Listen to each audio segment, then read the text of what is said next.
고양이 전염성 복막염은 1963년 보스턴 엔젤 메모리얼의 동물병원 수의사 진에 의해 처음으로 질병으로 분류되고 세상에 알려지게 됩니다. 그로부터 8년 뒤인 1971년, 고양이 전염성 복막염은 습식과 건식 두 가지 타입이 있다는 것이 밝혀집니다. 습식은 흉부나 복부에 물이 차는 흉수 또는 복수가 다른 증상과 함께 나타나고, 건식은 흉수나 복수가 없이 질병이 진행되는 타입을 말합니다. 78년에 고양이 복막염 역사에서 정말 중요한 인물인 페더슨 박사님이 복막염의 원인체가 코로나 바이러스라는 것을 밝혀냅니다. 3년 뒤인 1981년, 고양이에서 아주 흔한 장내 코로나 바이러스와 고양이 전염성 복막염 바이러스를 구분할 수 없다는 연구 결과가 보고됩니다. 흔하게 퍼져 있는 고양이 장내 코로나 바이러스 중 약 20%에서 변이가 일어나고, 변이된 바이러스를 갖게 된 고양이 중 아주 소수만이 전염성 복막염에 실제로 걸리게 됩니다. 현재까지 연구에서는 코로나 바이러스의 S 스파이크 유전자 근처의 변이가 고양이 전염성 복막염의 원인이라고 밝혀져 있습니다.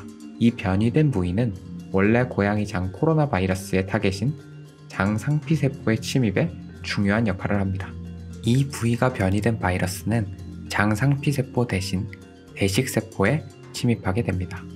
대식세포는 세균이나 손상된 세포를 먹어치우는 면역세포인데, 이 대식세포 내의 바이러스를 제거하지 못할 시 치명적인 면역 반응이 개시되고, 이것이 전염성 복막염의 여러 증상들을 일으키게 됩니다. 하지만 전염성 복막염을 앓고 있는 고양이로부터 바이러스가 전염되더라도 복막염을 무조건 앓게 되지는 않습니다. 고양이 전염성 복막염은 여러 가지 다양한 증상을 일으킵니다. 논문에서 꼽는 가장 흔한 증상 5가지는 무기력, 식욕 부진, 복부 림프절 비대, 체중 감소, 그리고 고열과 고양이 털의 컨디션 악화입니다. 전염성 복막염은 진단이 쉽지 않은 질환입니다. 키트, 조직검사 등 여러 가지 방법이 있지만 확진으로 사용되기에는 무리가 있습니다. 그래서 주로 연령과 증상, 그리고 여러 가지 검사의 결과를 고려하여 복막염 가능성이 높아 보이면 치료를 시작하게 됩니다. 복막염 가능성이 높아 보일 시 1에서 2주간 항바이러스제를 투여해보고, 증상 개선이 없을 시 다른 원인을 추가적으로 조사해야 합니다. 혈액검사에서 가장 특징적인 요소는 글로불린과 알부민입니다. 글로불린은 면역에 관련된 단백질이고, 알부민은 혈액에서 가장 많은 단백질입니다. 고양이 전염성 복막염에서 글로불린은 증가하고 알부민은 감소하는 경향이 있습니다. 그래서 알부민을 글로불린으로 나눈 수치가 보통 0.5보다 적은 경우가 많습니다. 논문에서는 복막염 환자에서 이러한 경향들이 있지만 혈액검사에만 너무 의존하게 되면 전염성 복막염 진단에 오히려 방해가 될 수 있다고도 합니다. 치료는 증상에 대한 처치와 항바이러스제의 투여가 동시에 이루어져야 합니다. 예를 들어 빈혈이 너무 심하다면 수혈을 하기도 하고, 알부민이 너무 낮을 시 알부민을 혈관으로 공급해야 합니다. 이런 증상에 대한 치료와 동시에 근본적인 원인을 없애는 항바이러스제 GS441524를 투여하게 됩니다. 논문에서는 복막염의 타입과 그 증상에 따라 GS441524의 용량을 다르게 투여하게 되어 있습니다. 하지만 약물의 용량, 투여 방법과 상관없이 GS441524는 하루에 한 번 84일간 투여해야 합니다. 경구제의 투여 용량은 습식과 건식, 안구질환이 있는 복막염과 신경증상이 있는 복막염, 이렇게 4가지로 구분되어 있습니다. 전체적으로 피하 주사로 투여할 때보다 용량이 조금씩 올라가 있는 걸 알 수 있습니다. 이것은 경구제로 투여했을 때 피하 주사보다 흡수율이 조금 떨어지기 때문입니다. 일반적으로 치료가 잘 진행되어 식욕과 활력이 점차 좋아진다면 혈액검사가 완전하게 정상으로 나올 때 치료를 중단하게 됩니다. 하지만 논문에서는 약물 투여를 8주간 지속적으로 투여하는 것이 권장됩니다.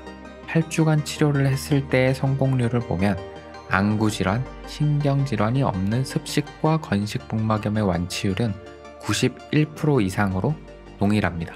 포도막염과 같은 안구 질환이 있다면 80%, 발작이나 경련, 틱과 같은 신경 증상이 있다면 76%의 완치율을 기록했습니다.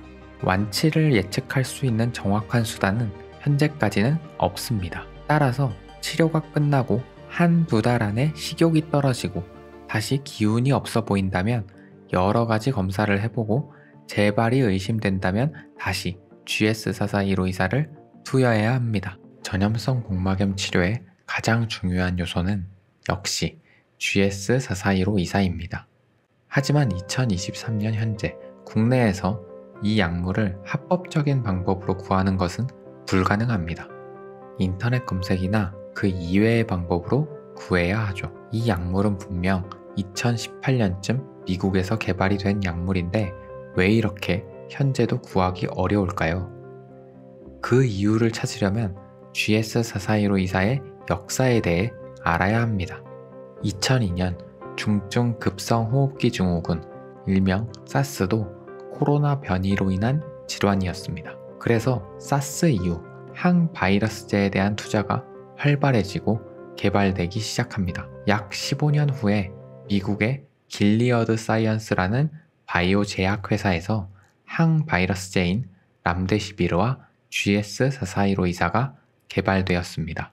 그리고 람데시비르로 사스, 메르스와 같은 인수공통 코로나 바이러스를 치료할 수 있다는 논문이 나오고 이 물질은 세간의 주목을 받게 됩니다.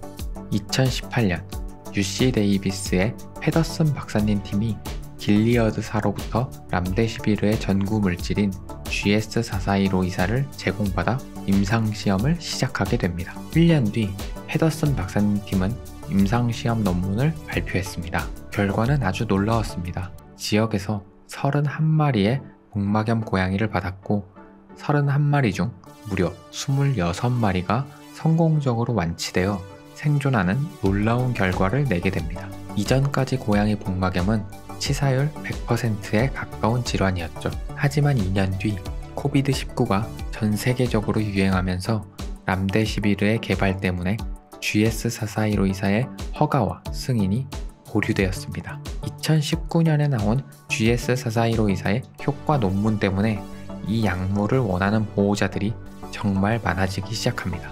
그런 수요가 계속 있으니 누군가 중국에서 허가받지 않은 GS4415 의사를 생산하기 시작합니다.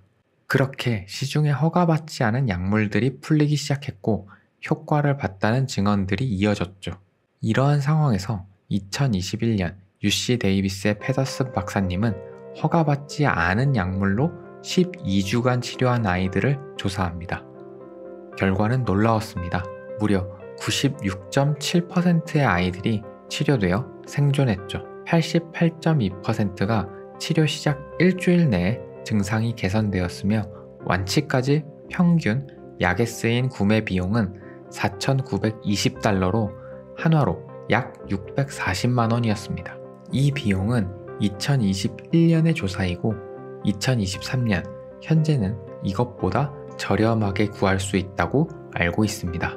또 과거에는 먹는 약의 신뢰도가 떨어졌지만 갈수록 효과 좋은 경구제들이 나오고 있습니다. 하지만 주사와는 달리 약물이 위장관에서 혈액으로 가는 한 가지의 과정이 더 있기 때문에 용량에 대한 논의가 필요하다고 합니다. 현재까지의 연구 결과 먹는 약은 피하 주사에 비해 흡수율이 약 50% 정도라고 합니다. 따라서 약물의 용량을 피하 주사보다 2배 높은 용량을 투여하는 것을 권장합니다. 하지만 제약사마다 가이드라인이 정해져 있으며 보통 2배까지는 아니라고 합니다. 2022년 GS4415 의사는 남용되지 말아야 하며 내성이 생길 수 있다는 연구 결과가 발표됩니다.